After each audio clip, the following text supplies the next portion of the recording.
치료는 약물 치료, 비약물 치료 있어요. 약물 치료는 우리가 중추신경 자극제 같은 걸 쓰는데 오늘은 비약물 치료 쪽을 더 말씀을 드려볼게요. 약물 치료는 뭐 근데 효과가 되게 좋습니다. 그래서 만약에 ADHD가 있으시면 약물 치료 병원 가서 진료 보시고 진단 받고 약물 치료 꼭 하셔야 되고 거기에 더해서 이런 것들을 하시면 좋아요. 그래서 오늘 계신 분들 이런 거 다 잘 하시는지 모르겠어요. 우리가 ADHD 있으신 분들은 주변에 이제 맞아요. 이게 은근히 꽤 있어요. 그래서 ADHD 있으신 분들은 주변에 뭔가 다른 게 있으면 집중이 엄청나게 잘 돌아가요. 그러니까 예를 들어서 내가 뭐 책을 봐야 되는데 옆에 뭐 예를 들어서 피규어가 있다. 그럼 뭐 여기에 막 관심 돌아가고 이런 것들 되게 많은데 아 진짜요? 뭐 봤어요? 그렇구나. 어릴 때 있었구나. 그래서 이렇게 환경 정리, 예를 들어서 공부를 할 거다라고 하면 책상을 좀 깨끗하게 치우는 거 이런 것도 중요하고, 우리가 스케줄러나 알람 사용하는 거 되게 중요해요. 이게 ADHD 있으신 분들이 이제 집행 기능, 내가 이 일을 이렇게 이렇게 해야겠다 이런 것들을 생각하고 실현하는 게 되게 어렵기 때문에 이걸 강제로 좀 도와줄 수 있는 스케줄을 빡빡하게 사용하거나 알람을 빡빡하게 하는 게 좋습니다. 그래서 이거랑 비슷하지만 메모나, 너무 잘하시는 거예요. 스케줄러 사용하시는 거. 메모나 투두리스트 같은 거 우리가 하는 게 좋고, 이제 이게 그런 거죠. 우리 일쾌 같은 거 우리가 스스로 퀘스트를 주는 거죠. 투두리스트 만들어서 이거 하나 깰 때마다 스스로에게 어떤 뭐 휴식이라든지 이런 보상을 주는 거 이런 루틴을 만드시면 좋고, 과제 분할 우리가 단위를 좀 작게 해야 돼요. 1시간 공부하는 게 힘들다 그러면 뭐 20분만 공부하고 5분 쉰다라든지, 뭐 아니면 이것도 힘들다 그럼 10분 공부하고 뭐 3분 쉰다, 이런 식으로 단위를 작게 작게 가져가시는 게 유리합니다. 그래서 보상을 줘야 돼요. 그러니까 ADHD 있으신 분들, 집중이 어려운 분들은 보상이 좀 자주 있어줘야 좋습니다. 또 공부할 때 중요한 거는 지난번에 우리 초민치님이셨나? 우리가 쉴 때 더 도파민을 쓰는 것들을 하면 안 되겠죠. 쉴 때 핸드폰을 한 거다 이러면 이게 쉬는 게 아니기 때문에 그거는 꼭 주의를 하셔야 돼요. 그래서 보상을 주더라도 좀 우리가 도파민이 좀 자극되지 않는 보상을 주는 게 좋을 것 같고, 마음 챙김도 요새 이게 마음 챙김이 요새 연구가 되게 많이 되는 편이거든요. 그러니까 모든 질병에 효과가 있다는 연구들이 많은데 이거는 근데 어떻게 보면은 제가 봐도 ADHD에 도움이 될 것 같아요. 마음 챙김이라고 하는 게 어떤 한 점에 집중하는 연습이기 때문에 근데 이게 명상이 요새 약간 대세예요. 이게 약간 그래서 요새 이쪽 연구가 되게 많습니다. 그래서 일단은 오늘 ADHD를 보면은 자, 오해와 진실. 어린이에게서만 나타난다. 이거는 뭐 그렇지 않죠. 우리가 성인 ADHD가 있죠. 요새 워낙에 성인 ADHD 많아서. 근데 성인 돼서 새로 생기는 경우는 글쎄요, 거의 없다고 보는 게 맞을 것 같고, 어릴 때부터 있었던 게 나이가 들면서 보통 좋아지거든요. 아까 어렸을 때 드셨다고. 근데 보통 나이 들면서 좋아져요. 많이 좋아지는데 좋아지지 않고 남아있는 걸 우리가 성인 ADHD라고 하죠. 근데 남아있으면 일상생활에 영향을 많이 주기 때문에 우리가 보통 치료를 합니다. 그렇고 ADHD는 단순한 산만함과 차이가 없다. 이거는 그렇지 않죠. 아까도 말씀드렸지만 뇌에 어떤 구조적인 문제가 있기 때문에 생기는 거고, 공부를 못한다. 이거 어떨까요? ADHD 있으면 공부를 못한다. 이거 어떨 것 같으세요? 그쵸. 못할 확률이 높을 것 같긴 해요. 확률적으로 높을 것 같긴 한데, 근데 ADHD 있는 분들 중에서도 공부 잘하고 이런 분들 꽤 있습니다. 절대적이진 않아요. 맞아요. 있어요. 근데 이게 공부 잘하면 약간 주위에서 공부는 잘하니까 문제라고 보통 안 보는 경우도 많거든요. 그래서 은근히 약간 지금 현재 되게 어떤 성취 수준이나 소득 수준이 높은데 ADHD 분들이 의외로 있어요. 성적이 잘 나오니까 별로 뭐 너 검사 한번 해보자 이런 게 별로 없었던 거죠. 성인 돼서 진단 받으시는 분들이 의외로 꽤 있어요. 그래서 다 그렇지는 않습니다. 공부를 잘하는 경우도 있어요. ADHD는 의지 부족 때문이다. 의지 부족, 이거는 정말 이 단어는 아예 없었으면 좋겠다. 우울증도 그렇고 정말 너무너무 이거는 정신과 의사로서 화가 나는 말이죠. 의지 부족 절대 아니죠. 맞아요. ADHD인데 게임이나 유튜브는 어떻게 오래 하지?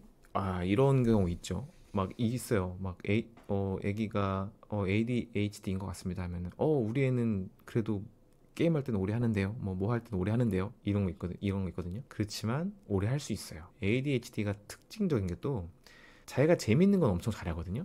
재밌는 건 엄청 잘해요. 그러니까 게임 좋아하거나 뭐 만화책 책 좋아하거나 이러면은 그런 것도 엄청 열심히 해요. 근데 차이가 어디서 나냐면 우리가 왜 살면서 싫어도 해야 되는 게 있잖아요. 보통 사람들은 싫어도 해요. 어느 정도는.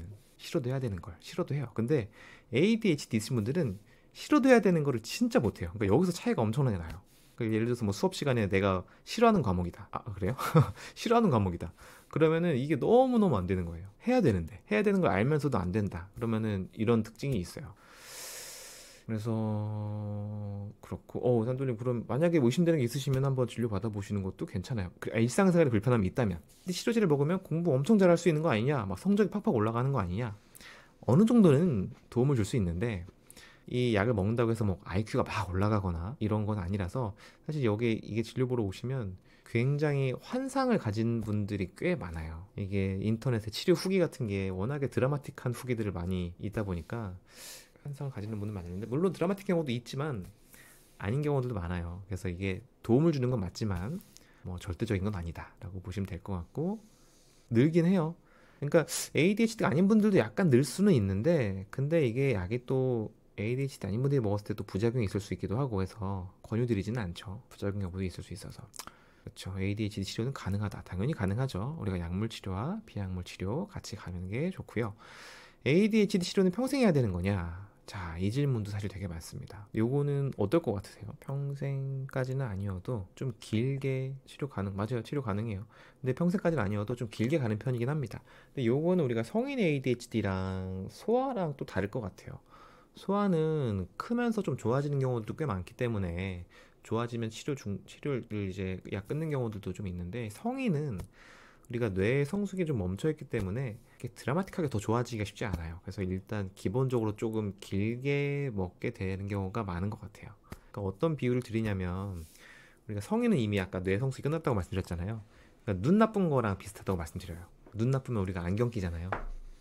안경 끼는 것처럼 약을 먹는 게 성체가 되면 근데 다음은 뭐 아예 없진 않죠. 그래도 아까 우리 같이 본 거 있잖아요. 좀 생활 습관 개선 이런 걸로도 많이 좋아져요. 스케줄러나 알람이나 어떤 루틴을 만들면서 좋아지는 것들이 많아서 그런 거는 분명히 해볼 수 있죠. 그렇긴 한데 뭐 집중력이 막 굉장히 좋아지거나 이러지는 않을 수 있어서 성인이 되면 일단 기본적으로는 우리가 눈 나쁠 때 안경 끼는 거로 생각을 좀 하세요라고 말씀을 드리긴 합니다. 근데 그렇다고 해서 평생 먹진 않아요. 또 약 먹고도 내가 지낼만 하다 이런 분들도 많이 계셔서 치료보다 하다 보면은 이제 약 그만 먹어봅시다 하는 분들도 있고 그래요. 그래서 일단 꼭 평생은 아니다. 하지만 좀 길게 봐야 될 수는 있다. 이렇게 보면 좋을 것 같아요.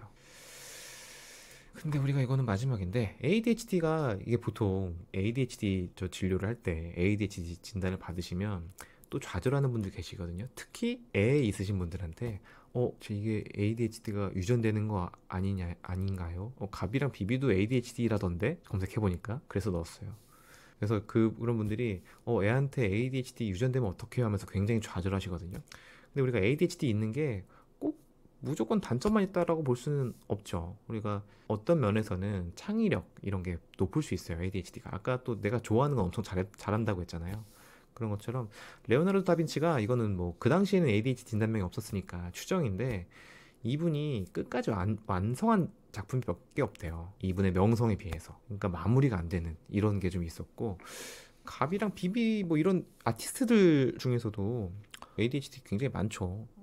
ADHD가 있을 때 오히려 내가 관심 있는 분야나 어떤 특정 주제와 딱 맞물리면 어떤 반응 속도나 또 폭발적 에너지가 나올 수 있기 때문에 오히려 또 장점이 될 수 있죠. 이걸 잘 살리면 잘 할 수 있죠. 그래서 아까 우리 공부 잘하는 사람들도 있다고 했잖아요. 그러니까 내가 잘하고 좋아하는 분야를 이거를 잘 찾으면 오히려 더 시너지가 날 수도 있죠. 그렇게 좀 봐야 되는데 일상생활에서 불편함이 많을 수 있기 때문에 그거는 이제 생활 습관 개선 이런 것들을 같이 병행하는 게 좋지 않을까 싶어요.